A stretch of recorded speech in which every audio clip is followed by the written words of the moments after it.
Bonjour et bienvenue dans Parole d'Histoire, un podcast consacré à l'actualité des livres, de la recherche et des débats en histoire. Épisode 358 aujourd'hui, nous parlons de divinité féminine à Rome. Ça fait assez longtemps qu'on n'a pas eu d'histoire antique dans l'émission, je suis ravi de vous proposer cette discussion où on parle en particulier d'épigraphie romaine.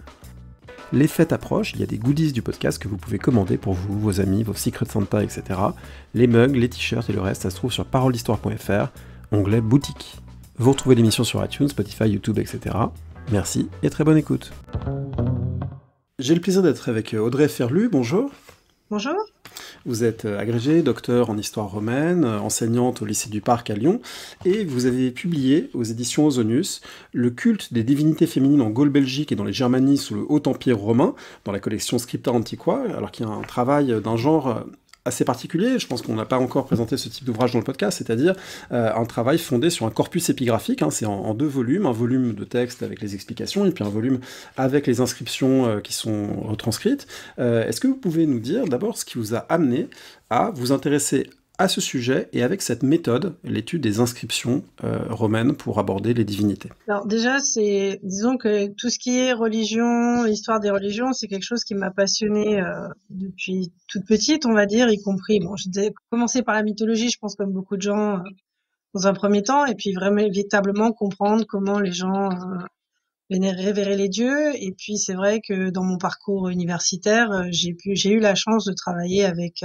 des professeurs qui étaient épigraphistes ou qui travaillaient sur l'épigraphie, et notamment donc mon directeur de maîtrise à l'époque, donc je vais pas dire mon âge, mais ça va donner une idée, qui m'a proposé en fait lui de travailler sur un groupe de divinités qui s'appelle les Matronae. Donc c'est un des groupes de divinités que j'ai dans le livre, mais c'est beaucoup plus étendu que ça, et donc ce professeur en l'occurrence c'était Yann Le Bohec, et donc qui a complété en fait mon désir de travailler sur la religion avec donc ces divinités féminines, et une grande partie des éléments pour comprendre et travailler sur les religions, les pratiques religieuses et les divinités, qu'elles soient féminines ou masculines, dans l'Empire romain en dehors de Rome en soi, c'est très très souvent l'épigraphie et plus l'archéologie et tout ce qui est analyse des sculptures et des représentations. Mais les textes classiques, en fait, apportent finalement assez peu d'informations, beaucoup plus sur les divinités masculines quand ils en parlent que les divinités féminines en soi. Qu'est-ce qui vous a amené plus spécifiquement à choisir le féminin comme axe d'entrée? Alors parfois il y a des choix par défaut, ou alors est-ce que là il y avait vraiment l'idée que on va travailler la spécificité féminine et peut-être éclairer quelque chose qui était moins connu que Mars, Jupiter et d'autres? C'est vrai que beaucoup d'études travaillent sur les divinités masculines. Alors, il s'est trouvé qu'ayant travaillé sur un groupe de divinités féminines, il était intéressant de chercher quelles étaient les autres. Déjà, est-ce qu'il y en avait beaucoup d'autres? J'en ai découvert beaucoup plus que ce que j'imaginais au départ, en fait. Et c'est vrai que le prisme du féminin, sans vouloir faire d'histoire des genres, parce que c'était pas du tout l'objectif au départ, et ça l'est toujours pas d'ailleurs, mais vraiment de voir quelles ont des spécificités, des caractéristiques que les dédicants vont aller chercher en priorité, notamment tout ce qui est fertilité, etc., mais pas que. Et effectivement, de leur donner une vraie place, en fait, dans les analyses et les recherches, parce qu'elles en ont moins. Alors, celles qui sont le plus documentées ont une place, et encore pas toujours dans l'historiographie française, parce qu'elles sont souvent sur des zones plus germaniques, enfin, plus liées au territoire allemand, on va dire. Donc, on en a quand même quelques-unes qui sont étudiées sur les Gaules, Hippona, etc. Mais c'est vrai que il n'y avait pas de synthèse d'envergure en fait sur ces divinités féminines. Alors le cadre géographique, il faut en parler parce que vous avez choisi d'étudier ces divinités dans 3 provinces de l'Empire romain, qui sont la Belgique, la Germanie inférieure et supérieure, qui sont des régions particulières parce qu'on n'est quand même pas au centre du dispositif romain, on est plutôt sur des marges, y compris des marges militaires, qui ont été impliquées dans des processus de conquête. Qu'est-ce qui vous a amené à choisir ces régions-là et en quoi elles font sens ensemble? Alors elles font ces régions-là déjà, elles ont énormément, alors un peu moins la Gaule Belgique, mais les deux Germanies ont énormément d'inscriptions. Justement du fait de leur zone frontière avec un très grand cosmopolitisme, énormément de militaires, de marchands, etc., des très grandes cités aussi, des camps de légion, donc qui favorisent aussi l'utilisation de l'inscription. qui font sens aussi parce que elles ont des caractéristiques particulières en termes de type de divinité. C'est-à-dire que certaines sont plus marquées par des divinités d'origine celtique, ce qui va être le cas de la Germanie inférieure et de la Gaule belgique, et d'autres des divinités d'origine plus gréco-romaine. C'est le cas de la Germanie supérieure. Et c'est vrai que pour les deux Germanies, elles ont vraiment aussi le fait qu'elles soient à proximité de la frontière militaire, frontière qui a évolué aussi entre le 1er et le 3e siècle, donc soit en agrandissant l'empire, soit en se rétractant un petit peu. Et la Gaule belgique, en fait, il se trouve qu'une partie des deux provinces de Germanie ont été prises sur la Gaule belgique et sur le district militaire, en fait, qui était à proximité de la Gaule belgique et qui en dépendait jusqu'à l'arrivée des Flaviens, c'est-à-dire en gros jusque dans les années 80 de notre ère. Donc elles avaient cet intérêt-là aussi. Et puis, à un moment donné, il a fallu aussi circonscrire parce que intégrer les deux autres provinces de Gaule, la lyonnaise et l'Aquitaine, aurait donné une taille vraiment ingérable à la recherche. En termes de recherche, justement, on va revenir sur la méthode épigraphique, mais est-ce que ça impliquait aussi cette délimitation géographique, des séjours de recherche, des voyages, voire des fouilles? Est-ce que vous êtes allé à Mayence, à Bonn, à Cologne, dans ces régions pour voilà, vous imprégner des inscriptions, non seulement, j'imagine, dans des catalogues et des études érudites, mais aussi in vivo, sur place, dans leur cadre, tel qu'on les a retrouvés? Alors, beaucoup ne sont plus localisés sur les sites. J'ai pu en voir certaines au moment de ma thèse, j'en ai vu beaucoup après aussi. Tout simplement parce qu'on a aussi une chance en histoire antique, c'est d'avoir des bases de données numériques qui regroupent la majorité des inscriptions classées in situ, qui se connectent entre elles, ce qui fait qu'on arrive à pouvoir travailler sur des zones géographiques extrêmement étendues sans avoir forcément à voir toutes les inscriptions sur place. L'avantage effectivement de les voir in situ, si tant est qu'elles le sont encore, c'est effectivement de pouvoir les analyser dans l'espace géographique et dans le contexte archéologique.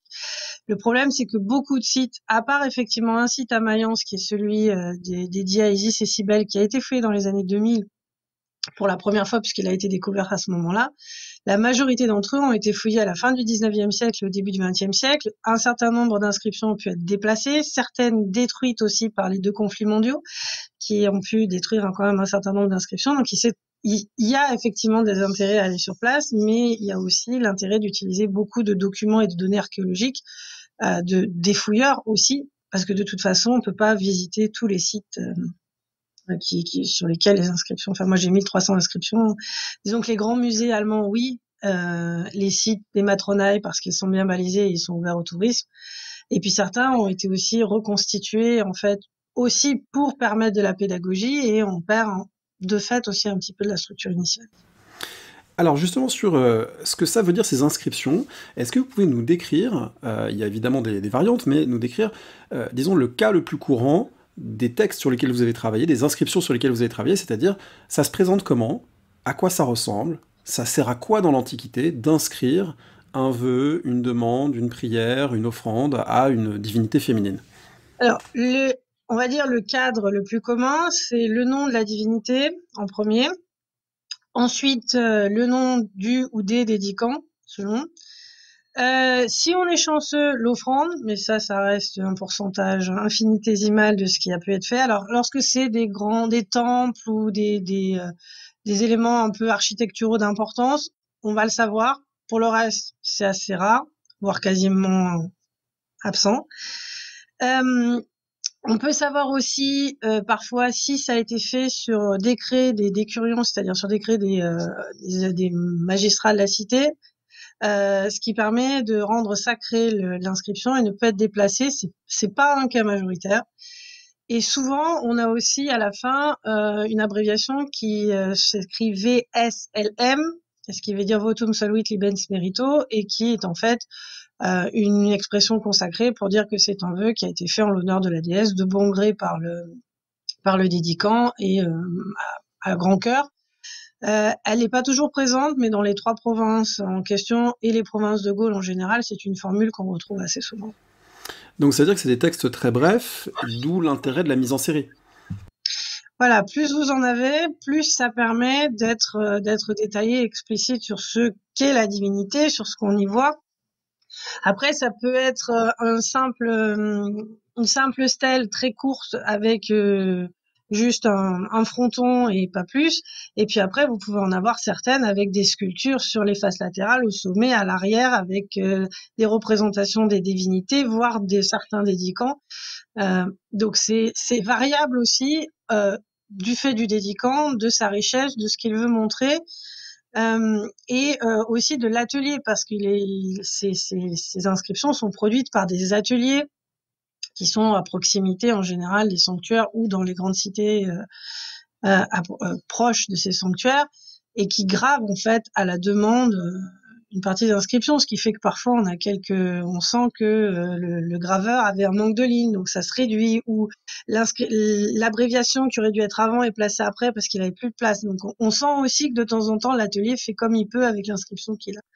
Ça représente quel coût pour un habitant de ces provinces à l'époque est-ce que c'est un geste ordinaire que tout le monde peut se permettre, ou est-ce que c'est un geste qui dénote quand même un statut social, être capable d'inscrire son nom à côté de celui d'une déesse pour la remercier ou pour la prier? Qu'est-ce que ça traduit socialement? L'épigraphie a cet avantage qu'on a des informations, mais ça ne traduit la réalité des pratiques qu'un faible pourcentage de la population, parce qu'effectivement, ça a un coût, et que ce coût, une grande partie de la population ne peut probablement pas le faire. Souvent, on a effectivement déjà beaucoup de citoyens romains ou des pérégrins, c'est-à-dire non citoyens romains riches, des magistrats, mais des gens effectivement qui doivent déjà avoir un certain niveau de vie et un certain niveau d'aisance pour leur se permettre de faire ce genre de document. Même une petite stèle doit représenter quand même un coût assez conséquent, même si on n'a pas de données chiffrées du coût représenté de ce genre de monument. Mais celui que j'évoquais tout à l'heure avec toutes les sculptures, il est en calcaire certes, mais ça c'est quelque chose qui était forcément extrêmement coûteux. Globalement, c'est de la pierre. Est-ce que parfois il y a du métal, il y a des tablettes, il y a d'autres supports? On imagine qu'il y a pu y avoir aussi des matériaux périssables qui restent aujourd'hui, qu'au 19e on a travaillé sur des choses qui ont survécu et que peut-être une partie était d'une nature un peu plus précaire. Alors on a un peu de tout. On a essentiellement de la pierre qui peut aller jusqu'au marbre, mais dans les régions là en l'occurrence, c'est essentiellement du grès ou du calcaire, au gré de ce qui se trouve dans les carrières à proximité. Même si certaines pierres voyagent, hein, si on prend pour Néalénien, on pense que l'atelier est à Cologne et que les pierres sont transportées depuis Cologne jusqu'à l'embouchure de l'Escaut, donc une embouchure qui est sur la Manche. Donc ça implique aussi parfois des voyages assez longs de ces pierres. Mais on a aussi effectivement quelques inscriptions sur métal. Moi j'en ai une ou deux. C'est pas forcément le plus courant, c'est peut-être pas forcément aussi ce qui a été conservé lors des fouilles. On a aussi des inscriptions sur des bijoux, sur des vases, des assiettes. Mais là aussi, on n'en a pas beaucoup. C'est peut-être pas tout simplement parce qu'on n'en a pas, mais c'est probablement la conservation des objets et le fait que ces objets sont parfois répertoriés sous d'autres données ou d'autres et pas épigraphique ou pas inscription. Donc ça rend les choses un peu plus difficiles à trouver de ce point de vue-là. Mais effectivement, ça va être essentiellement de la pierre. Sur du bois, en tout cas pour les divinités que j'ai étudiées, j'en ai pas connaissance. C'est placé où une inscription d'hommage, de prière, de remerciement d'une déesse? Est-ce que c'est placé sur une voie publique? Est-ce que c'est placé au sein d'une cité? Est-ce que c'est placé nécessairement dans un sanctuaire et le sanctuaire de la déesse en question? Ou est-ce qu'on peut comment dire, jouer un peu avec les limites et imaginer voilà, une inscription pour Isis à côté d'un temple de Jupiter? Ou est-ce que voilà, il y a des codes stricts? Alors, il y a dans la majorité d'entre elles vont être dans les sanctuaires, de préférence dédiés à la divinité, mais on peut avoir parfois des divinités multiples, hein, avec beaucoup de divinités associées les unes aux autres, comme ça on est sûr que la protection existe. Donc effectivement, on peut avoir une inscription à Jupiter et Junon qui est soit placée dans un sanctuaire à Junon, soit placée dans un sanctuaire à Jupiter. On a aussi d'autres exemples, je pense notamment à ce qu'on appelle les piliers à 4 divinités ou les colonnes à Jupiter, où celles-ci, on peut les trouver dans la cité à certains endroits particuliers, pas forcément dans un sanctuaire. Mais la majorité du temps, effectivement, elles sont dans des sanctuaires, mais attention, pas dans le temple. Elles sont en amont, dans des parties spécifiques, mais on va pas les trouver à l'intérieur du temple. À l'intérieur du temple, il y a que la statue du dieu, puisqu'il y a que le prêtre qui peut y rentrer, tandis que ces inscriptions, en fait, elles sont aussi un moyen non seulement pour dire à la divinité que le dédicant a offert ce qu'il avait promis, mais surtout pour montrer aussi à l'ensemble de la société que ce qui avait été promis a bien été réalisé. Je voulais vous interroger un peu sur les difficultés du travail de l'épigraphiste, difficultés parfois de lecture, il y a des inscriptions fragmentaires, incomplètes, donc est-ce que on a des exemples de choses où c'est compliqué de reconstituer, difficultés d'identification parfois, est-ce qu'on est sûr quel est le nom en question, quelle est la personne qui a fait la dédicace, est-ce qu'on sait qui c'est, est-ce qu'on arrive à le retrouver, et puis aussi, j'ai trouvé ça très intéressant dans votre introduction, tout le passage sur les techniques de datation, au fond, sur à quel moment est-ce qu'on voit que les gens utilisent telle formulation du système de nomination romain, avec le cognomen ou le praenomen qui figure pas, etc. Et ça permet de dater, de dire, bah voilà, là, on a telle façon d'écrire ou telle façon de se présenter, c'est forcément le 2e siècle, ou alors c'est forcément avant 50, etc. etc. Bon là, j'ai pas pris un exemple réaliste, mais voilà, vous connaissez évidemment bien ça, donc du coup, quels sont un peu les défis, les obstacles, et comment vous les surmontez? Alors, les défis, il y en a plusieurs. Donc, comme vous l'avez évoqué, on va dire le défi le plus important, c'est celui de la datation. Je vais le garder pour la fin. Effectivement, la lecture de l'inscription, parce que fragmentaire, on en a beaucoup. Donc, parfois, les fragments sont... Je pense à un sanctuaire qui est à Morkernarf, où on a plus de 200 inscriptions, mais il y en a énormément qui sont fragmentaires, que les archéologues et les collègues allemands ont réussi progressivement, en fait, à recoller les morceaux, principe du puzzle. Ce qui fait que ça a permis de déchiffrer certaines inscriptions dont on n'avait que des fragments au moment où le site a été fouillé dans un premier temps. Il y a aussi effectivement les abréviations. Alors il y a certaines abréviations qui sont très très régulières, comme celle que j'ai évoquée tout à l'heure, comme Votum Solvit Limens Merito, mais parfois effectivement le graveur, du fait de la nécessité de la page, a pu inventer des abréviations ou en modifier certaines. Donc ça peut poser des problèmes de lecture. Et puis on peut avoir des inscriptions qui sont relativement en bon état, et puis vous avez un morceau qui est tronqué, qui manque, et qui nécessite une approche à nouveau, ou certaines aussi. Par exemple, je pense à une dédicace à Diane Abnoba qu'on trouve en Germanie, qui en fait elle a été reconstituée, mais la reconstitution, on peut parfois se poser des questions en analysant un petit peu plus les inscriptions sur la même divinité. Est-ce que c'était Diane ou Déane? Parce que la majorité des autres, c'est Déane et pas Diane. Et dans ce cas-là, ça n'a pas le même sens derrière. Donc ça, c'est la problématique aussi. C'est quelque chose, c'est une science qui revient régulièrement aussi sur les inscriptions et qui les réinterprète aussi au vu des nouveaux contextes archéologiques et des choses qui ont pu être mises en évidence. Et puis parfois d'autres découvertes qui éclairent aussi, lorsqu'on a parfois qu'une inscription, ça peut laisser des éléments dans le doute. Donc on en a beaucoup. Quand on a la chance d'avoir des inscriptions qui sont très propres, etc., là c'est beaucoup plus facile à interpréter.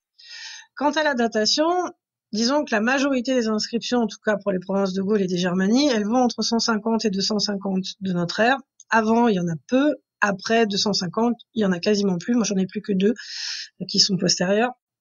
Et ça, c'est pour l'épigraphie, c'est à peu près valable partout dans l'Occident romain. Après 250, on a quasiment plus d'inscriptions. Ça ne veut pas dire que les sanctuaires continuent pas à fonctionner, mais en revanche, les inscriptions disparaissent, sans qu'on comprenne vraiment pourquoi. On a parlé à certains moments de la crise du IIIe siècle, l'anarchie militaire. Est-ce qu'on est évidemment tenté de faire un lien avec ce qu'on connaît du contexte politico-militaire romain, des phénomènes d'éclatement, phénomènes aussi d'incursion barbare? Voilà, c'est une hypothèse plausible? Oui, c'est une hypothèse plausible au sens où il y a aussi une nécessité de garder aussi une partie de l'argent qu'on investit dans ces documents-là différemment. Il se trouve effectivement que les provinces de Germanie sont particulièrement touchées par les invasions qui viennent, les incursions barbares qui viennent traverser le Limès ou la frontière militaire. Donc c'est vrai que ça peut être une explication globale, en tout cas pour l'Occident romain, c'est une des explications qui est donnée. Oui, entre autres. Et alors du coup, dans votre créneau d'un siècle environ, pour arriver à cerner et à situer les inscriptions les unes par rapport aux autres, là, il y a des techniques d'identification qui sont fondées sur voilà, comment l'inscription se présente, dans quel ordre tel ou tel mot sont placés, on arrive à discerner des régularités. Oui. Dans la majorité des cas, on n'y arrive pas quand même. Voilà, c'est ce qui est frustrant, c'est que parfois, quand vous voulez faire une analyse de l'évolution d'un culte, par exemple, ça c'est un peu compliqué. Mais effectivement, le fait, par exemple, que avant le nom de la déesse, il y ait Déa, ça va vous donner une indication. Le fait qu'on ait donc les citoyens romains, si on a la chance d'avoir un citoyen romain qui fait l'inscription, ont 3 noms, donc le praenomen, le nomen et le cognomen. Et plus on avance vers le IIIe siècle, plus il reste plus que le cognomen. Donc en fait, ça permet ça aussi de dire si on a les 3 noms, si on a la mention de la tribu aussi de Rome, là on est plutôt sur la fin du 1er siècle, début du 2e siècle. Si on a la chance, alors ça c'est le Graal, on va dire, de l'épigraphie, c'est d'avoir les consuls, parce que certains mettent les noms des consuls, et comme on a la liste des consuls de Rome, là on est chanceux, on peut donner l'année exacte et voir la date exacte si c'est fondé sur le calendrier romain, les nonnes, les ides, etc. Mais c'est vrai que voilà, la majorité du temps, on est sur une fourchette large qui va en 250 à 250. Ce qui peut aider aussi parfois, au-delà même de l'inscription, c'est le contexte archéologique.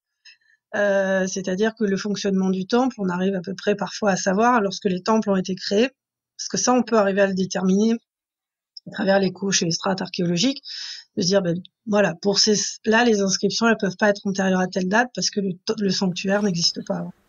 Il y a une grande attention dans votre livre à la répartition géographique qui passe aussi par tout un travail de cartographie qui est vraiment Oui. très remarquable avec des cartes couleurs très détaillées. Comment vous avez fait ces choix? Pourquoi c'était important pour vous de spatialiser? Et peut-être je complète ma question en disant c'est aussi ce qui vous permet parfois de repérer qu'il y a une densité plus grande de telles divinités proches de certaines villes ou que voilà qu'il y a une géographie des cultes qu'on peut chercher à superposer à la géographie des réseaux, à la géographie des agglomérations et des populations. Voilà. Comment vous avez cherché à travailler cet enjeu? Je pense qu'il y a aussi le côté professeur d'histoire-géographie qui est venu, qui est venu un petit peu se mêler de tout ça. Mais c'est vrai que quand on a une masse d'inscriptions sur 1300 inscriptions, alors effectivement pour certaines on sait qu'il y en a 250, 300 au même endroit, alors c'est pas souvent, mais ça permet effectivement en localisant avec précision déjà de voir si c'est un culte qui est très localisé, si c'est un culte qui se diffuse, enfin qui est diffusé sur plusieurs provinces. Et ça va permettre effectivement, comme vous disiez très bien, de le relier aux réseaux de communication, aux cités, aux zones urbaines, aux espaces ruraux, voire à des villas quand on sait qu'il y a des ensembles de villas à un certain endroit, et de préciser l'interprétation en fait, de savoir quel type de population peuvent venir dans ces sanctuaires. Est-ce que c'est simplement la population locale ou est-ce que c'est des populations qui peuvent venir de beaucoup plus loin?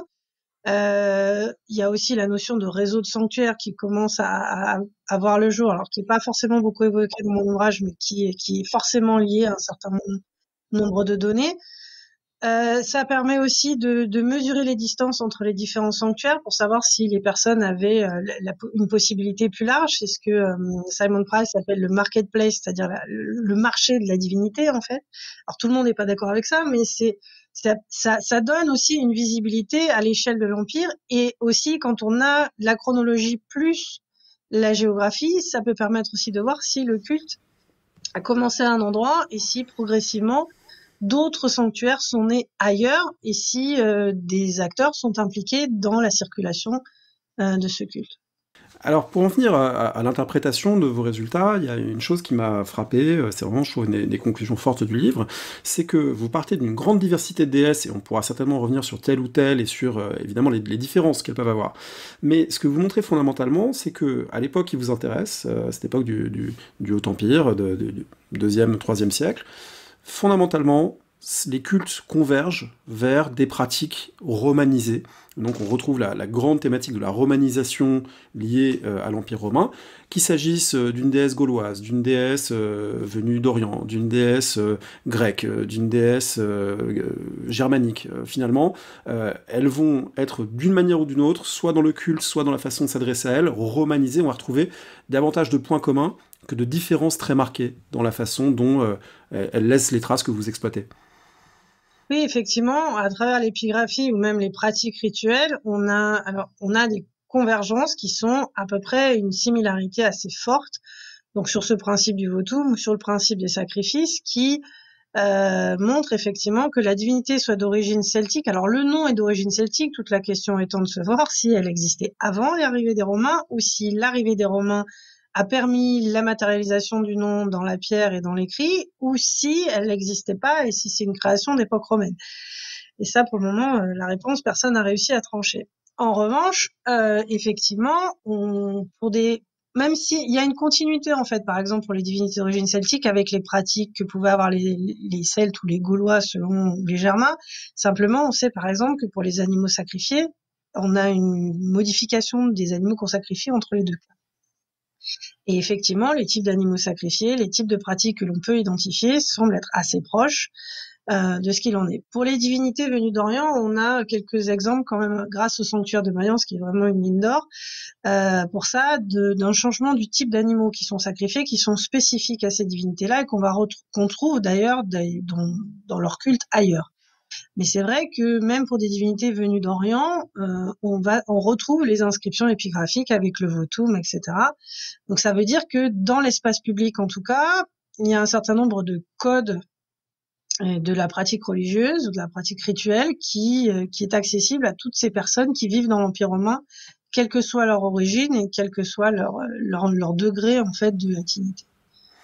On a évoqué ces divinités venues d'Orient, vous rappelez dans votre ouvrage que c'est une notion qui a été un peu revisitée et qu'il y avait eu dans l'historiographie, à une époque antérieure, disons un peu une simplification, qu'on avait mis ensemble des cultes orientaux et qu'on avait un peu fantasmé sur Rome transformée par l'Orient, et que en fait, il fallait quand même distinguer entre ces divinités, que Isis et Cybèle, c'était pas strictement équivalent, et que voilà, qu'il fallait peut-être pas avoir la catégorie cultes orientaux n'était peut-être pas aussi cohérente qu'on avait pu le croire, mettons, il y a 50 ou 70 ans. Et c'est vrai que cette notion de cultes orientaux est complètement abandonnée aujourd'hui par la recherche universitaire et un peu moins, on va dire, dans le grand public. Mais c'est vrai que voilà, culte venu d'Orient, culte orientaux entre guillemets, mais c'est vrai que depuis Franz Cumont, c'est-à-dire c'est le spécialiste en fait qui au début du XXe siècle a parlé finalement a fait les premiers cours sur ces cultes. On a une modification complète de ce qu'on voit, c'est-à-dire que oui, ils viennent d'Orient, mais ils n'ont pas tous la même intensité. Certains sont passés au filtre hellénique dans un premier temps, d'autres pas du tout. Ils sont passés, si on prend par exemple Cybèle, elle est quand même passée par le filtre romain dans le sens où elle s'appelle plus Cybèle, mais Magna Mater dans la majorité, Mater Magna dans la majorité des inscriptions, que l'extrême violence en fait qu'on peut trouver par exemple dans ces cultes sont soit on l'a laissé de côté, enfin pas de côté, mais elle a été intégrée au système romain, mais les parties les plus violentes ont été tenues sous contrôle. Donc on a effectivement ça, certaines ont des clergés, d'autres en ont pas. Il y a eu aussi toute cette question des religions à mystère, en faisant le mystère le cœur d'un certain nombre de ces cultes. C'est le cas pour certains, c'est moins le cas pour tous. C'est le cas par exemple d'Isis et Cybèle. Oui, il y a des clergés, oui, il y a des mystères, mais en même temps, c'était pas forcément l'élément central, contrairement à ce qu'on a pu dire. Donc effectivement, c'est quelque chose qui, la notion de culte oriental en une catégorie unique, est complètement déconstruite aujourd'hui. Quand on trouve un culte à Isis dans l'actuelle Allemagne, est-ce que ça signifie qu'on a des gens locaux qui se la sont appropriés, qu'on a des voyageurs qui sont passés par l'Égypte à un moment de leur carrière, je sais pas, administrative, militaire dans l'Empire romain? Est-ce que c'est juste que c'est devenu un peu interchangeable dans le monde gréco-romain en général, dans l'Empire romain, que c'est une divinité finalement devenue ordinaire, à tel point qu'on peut la retrouver à tout point de l'Empire? Voilà, comment on peut l'interpréter? Quelle hypothèse on peut faire pour comprendre? Voilà, je prends cet exemple parce que c'est peut-être voilà, c'est parlant, mais comment on peut interpréter ça? Alors, le sanctuaire d'Isis et double d'Isis et Magna Mater à Mayence, il a une caractéristique particulière. Ce qu'on sait, c'est que dans la majorité des cas, au IIe siècle, les cultes venus d'Orient, que ce soit celui de Magna Mater Cybèle, que ce soit celui d'Isis, circulent. Et ce sont des divinités qu'on trouve à l'échelle de l'Empire, souvent dans les grandes cités, mais pas que. En revanche, celui de Magna Mater et Cybèle que l'on trouve, donc, qui a fait d'ailleurs reculer de 100 ans pratiquement la date à laquelle on pensait que ces cultes arrivaient dans ces régions-là, puisqu'on estimait que c'était au milieu du IIe siècle. Et en fait, ce temple, commence à fonctionner en 71-72 de notre ère, c'est-à-dire à l'époque des Flaviens. Et en fait, ce sanctuaire est lié aux Flaviens. Donc, il est lié à la famille impériale. Et d'abord parce que ce sont des esclaves, des affranchis impériaux qui le dédient. Et puis parce que ça fait partie aussi de là où Mayence est sur la frontière militaire et surtout à l'endroit où ces provinces se mettent en place, c'est-à-dire que les Germanies, elles se mettent en place sous les Flaviens, dans une région qui a été marquée par des troubles, par l'année des 4 empereurs qui a eu un effet quand même assez significatif dans la région. Et donc c'est aussi un moyen de positionner la geste impériale dans l'espace à travers ces 2 divinités qui font partie, les 2, de la geste impériale flavienne. Magna Mater parce qu'elle était déjà dans la geste impériale des Julio-Claudiens et ça leur permet d'avoir une continuité. Et Isis parce qu'elle fait partie, avec Sarapis, des divinités de la geste impériale flavienne, puisque les Flaviens, Vespasien et Titus, lorsqu'ils reviennent pour faire le triomphe à Rome, ils dorment sur le champ de Mars à proximité du temple à Isis, qui est une de leurs divinités dynastiques. Alors, passé au filtre romain, etc. Mais en l'occurrence, là, on est vraiment dans quelque chose que l'on retrouve aussi dans certaines villes d'Italie. On va trouver à Pompéi, Herculanum, des sanctuaires doubles comme ça. Il y en a probablement un autre dans la région, parce qu'on a l'inscription, et par contre, on n'a pas trouvé le temple. Mais on sait qu'il y avait un temple double ailleurs. Mais voilà. Alors c'est un peu l'exception qui confirme la règle, cet investissement impérial lié à ces divinités, parce que vous montrez globalement que le culte impérial, avec toutes ses déclinaisons et le fait qu'on va associer au génie, au numen de l'empereur, toute une série de prières et de pratiques cultuelles, il est assez peu matérialisé par les déesses que vous étudiez ailleurs, et que finalement, c'est pas ce qui est au premier plan. Il y a des cultes privés, il y a des cultes publics, mais le culte impérial, on va dire qu'il est un peu en retrait par rapport aux pratiques globales qui vous intéressent dans cet ouvrage. Et c'est vrai qu'en fait, on va l'avoir sous la forme en l'honneur de la maison impériale, dont c'est un certain nombre d'inscriptions, mais ces divinités-là sont pas des divinités centrales dans le culte impérial que l'on peut trouver dans ces régions. Ce sera plutôt des divinités masculines qui sont beaucoup plus intégrées dans ce culte impérial. Là, on n'est pas sur du culte impérial, on est vraiment avec Mayence, on est sur une visibilité des grandes divinités de soutien aux empereurs, mais c'est quand même marqué dans les 2 inscriptions qui sont aux empereurs, au Sénat et au peuple de Rome. Donc on est quand même, mais oui, c'est effectivement un contre-exemple. Grosso modo, c'est plutôt un contre-exemple. Alors si on regarde les déesses que vous étudiez, pour quelqu'un qui n'y connaît pas grand-chose, il y a quelques noms qui sont familiers: Cybèle, Magna Mater, Junon, Minerve, Isis. Et puis il y a des dizaines de noms qui apparaissent totalement exotiques, comme Brixta, Nealenia, je vais pas les citer toutes évidemment, mais il y a des dizaines de divinités où on se dit, voilà, Sibulka, Werkana, Weraudina, etc. Tout est là, on s'est dit, mais à quoi on a affaire? Qu'est-ce qu'il y a derrière ce nom? Est-ce que c'est des divinités voilà, qui sont pas aussi visibles dans l'image qu'on se fait des panthéons anciens? Voilà, comment vous les avez trouvées, identifiées, et est-ce qu'on sait à quoi elles correspondent? Alors, souvent, les panthéons anciens, les images que l'on a, c'est à travers les textes classiques, à travers la mythologie, et c'est vrai que ces déesses-là, il n'y a pas de texte classique qui les mentionne. Après, c'est le principe de la fourmi, si vous voulez, c'est-à-dire que en regardant toutes les corpus, tout ce qui était à disposition, en fait, on passe la Provence dans son intégralité, et les différents corpus qui existent, en fait, un certain nombre déjà de choses permettent de dire, ce sont des monuments funéraires, des monuments prosopographiques pour un soldat ou pour un général, ou des inscriptions à caractère religieux. Mais effectivement, pour être honnête, moi, il y en a un grand nombre. Je les ai découvertes au fur et à mesure des inscriptions. Alors pour certaines, on sait que ce sont des divinités, mais on n'a aucune idée de qui elles sont. Il y en a une, par exemple, c'est Anixilomara. On a une inscription. Trouver des références, alors onomastiques du monde celte ou du monde germanique, c'est très difficile. Oui, parce que j'allais dire juste sur ce point, les noms, parfois on peut faire des déductions, ou parfois ça peut être des noms transparents, parce que il y a Sequana, et on sait par ailleurs que c'est la Seine. Donc là, voilà, hommage à Thomas Joly et à la déesse Sequana qu'on a vu il y a pas longtemps. Mais il y a des cas où les associations sont faisables, et puis il y a des cas où on a des noms où on a l'impression que c'est une origine celte ou germanique, mais on n'en sait pas beaucoup plus sur ce que ça pourrait vouloir signifier. Non, effectivement. Et le nom, l'étude de l'onomastique des noms en soi, ça peut aider. mais ça donnera pas toujours le sens. Je pense à une déesse par exemple qui s'appelle Obela, dont le nom vient du celte qui veut dire œil. Alors surveiller, protection, mais est-ce que c'est une déesse des voyages? Alors, potentiellement oui, mais en même temps surveiller, ça veut pas dire protéger. Donc ça a des limites. Ça a des intérêts, mais ça a aussi des limites si on peut pas le combiner avec autre chose.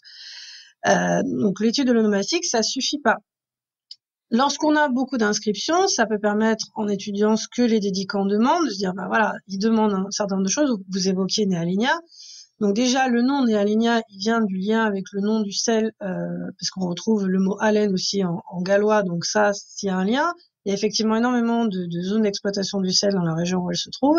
Les marchands qui lui font des dédicaces, pour un certain nombre, sont des marchands liés à la vente du sel. Il y a tout un réseau de marchands autour de cette divinité qui, à chaque fois, lorsqu'ils traversent la Manche pour aller livrer des marchandises en Bretagne à l'époque, reviennent en disant merci, on a traversé et nous et nos marchandises, on est revenus en entier. Plus on a suffisamment d'hôtels avec un gouvernail, un chien, qui sont des attributs à la fois de la protection, à la fois du chtonien, qui peuvent permettre en fait de compléter tout ça.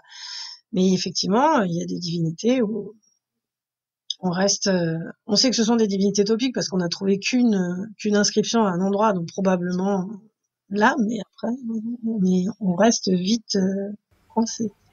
Oui, avec l'hypothèse que beaucoup de gens font, qui est qu'il y a des réutilisations, romanisations d'anciennes divinités celtiques, germaniques ou simplement locales, hein, une sorte d'esprit local, à qui on aurait fait cette dédicace ou cette inscription.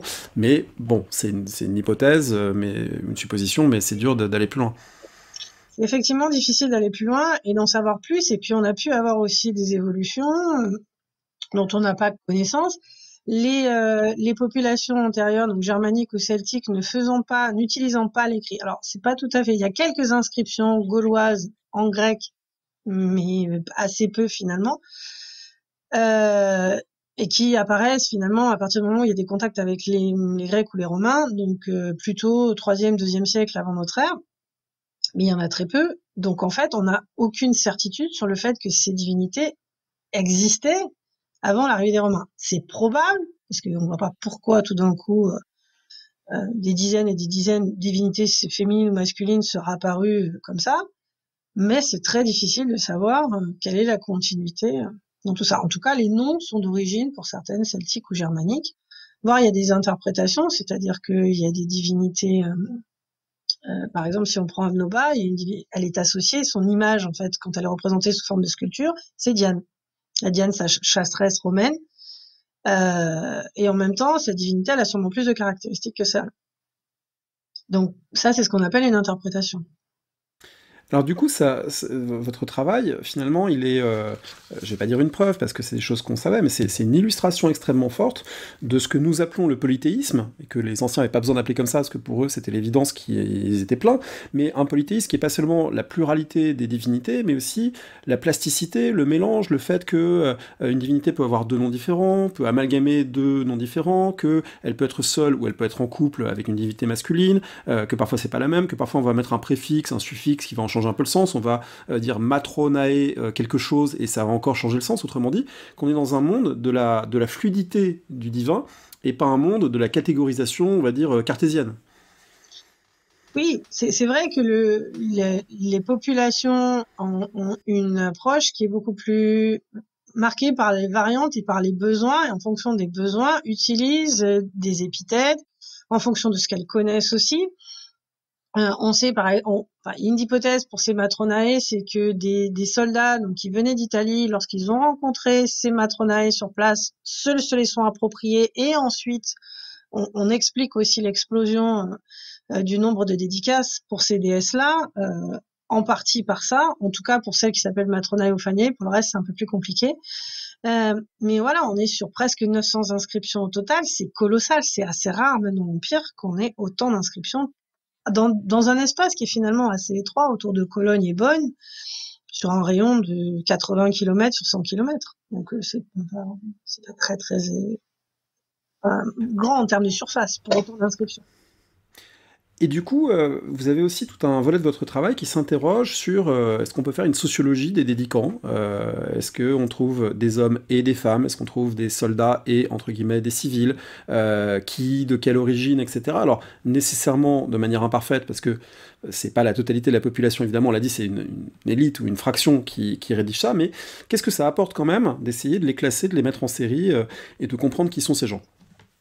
La première question moi, qui s'est posée, c'est de savoir si c'est des divinités féminines. Ce sont des divinités féminines, est-ce que ce sont uniquement les femmes qui les révèrent? Et en fait, pas du tout. La majorité sont des hommes. Alors, on a quelques cas de divinités où ce sont essentiellement des femmes. Donc, on va le trouver pour Isis, par exemple. On va le trouver pour certaines divinités guérisseuses. Il y en a assez peu quand même où les femmes sont majoritaires.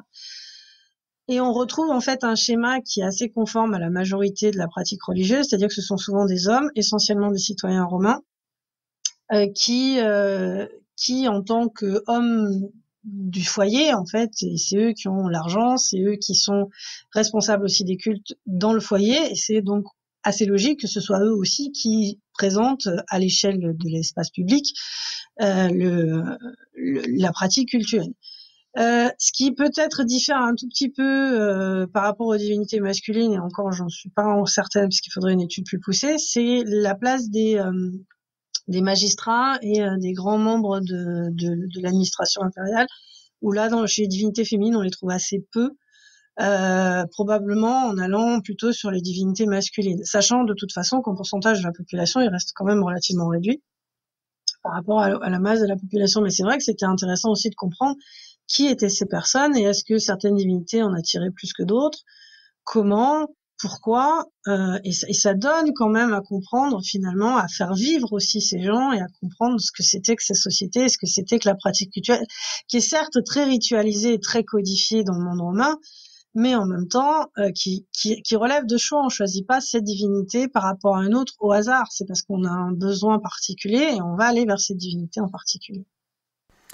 Une dernière question peut-être, mais peut-être compliquée, parce que c'est pas dans votre livre, mais imaginons qu'on superpose les cartes des inscriptions que vous avez établies avec les cartes des baptistères chrétiens du 5e siècle, avec les cartes des diocèses. Est-ce qu'on trouverait des logiques, ou est-ce que voilà, le christianisme qui finit par s'instaurer dans l'Empire et dans l'ex-Empire à partir du 5e siècle répond de logiques totalement séparées, ou est-ce que dans votre étude, vous voyez, je sais pas, des indices, des traces, des choses qui préfigurent, ou, bah, j'imagine pas des concurrences d'inscriptions chrétiennes, mais peut-être qu'il y en a, après tout, à cette époque en Germanie, j'imagine que non, mais peut-être que je me trompe. Voilà, qu'est-ce qu'on peut dire finalement de ce à quoi ça va laisser la place? Ça commence à sortir un tout petit peu de mon domaine de compétences, sachant que sur le christianisme, je suis moins à l'aise, pour être honnête. Ce qu'on sait, c'est que les sanctuaires fonctionnent encore, y compris au IVe et au Ve siècle, donc indépendant, alors que le christianisme est déjà installé. Que dans ces régions, on a parfois des évêques qui se plaignent que les populations continuent à révérer telle divinité plutôt que d'aller à l'église ou de respecter les règles du christianisme, y compris jusqu'au VIe ou au VIIe siècle. Mais en fait, les sanctuaires, à partir du 5e siècle, ont tendance à s'arrêter complètement et on en a très très peu qui sont réutilisés à ma connaissance. Merci beaucoup, Audrey Ferlu. Est-ce que pour terminer, vous auriez un conseil de lecture que vous voudriez partager à ce micro? Alors, des conseils de lecture, il peut y en avoir plusieurs, ça dépend de ce que vous recherchez. Si vous recherchez des éléments de mythologie comparée, je vous conseille les travaux de Patrice Lajoie, qui est spécialiste de ça, et notamment du monde celte, et qui a donc beaucoup travaillé sur des divinités, y compris masculines, mais aussi sur le lien qu'on peut faire sur le long terme. Après, vous avez tous les travaux de John Scheid sur la religion des Romains en général, qui permettent d'avoir une vision de ce qu'est la religion romaine et de ses pratiques, essentiellement depuis Rome, mais ça donne quand même les bases, on va dire, essentielles de la compréhension de la religion romaine. Et on peut même écouter ces cours et vidéos du Collège de France. Exactement. Merci beaucoup. Je rappelle le titre de votre travail, Le culte des divinités féminines en Gaule Belgique et dans les Germanies sous le Haut-Empire romain, aux éditions Ausonius. Merci d'avoir écouté l'émission, rendez-vous sur le site parolehistoire.fr pour retrouver l'intégralité des épisodes et des séries thématiques. Rendez-vous également une semaine sur deux le vendredi avec Alexandre Jublin sur le fil du collimateur pour le podcast d'histoire de la guerre et des conflits armés, le fil de l'épée. N'hésitez pas à laisser une note ou un commentaire sur le podcast, notamment sur iTunes ou Spotify, et à bientôt pour un nouvel épisode.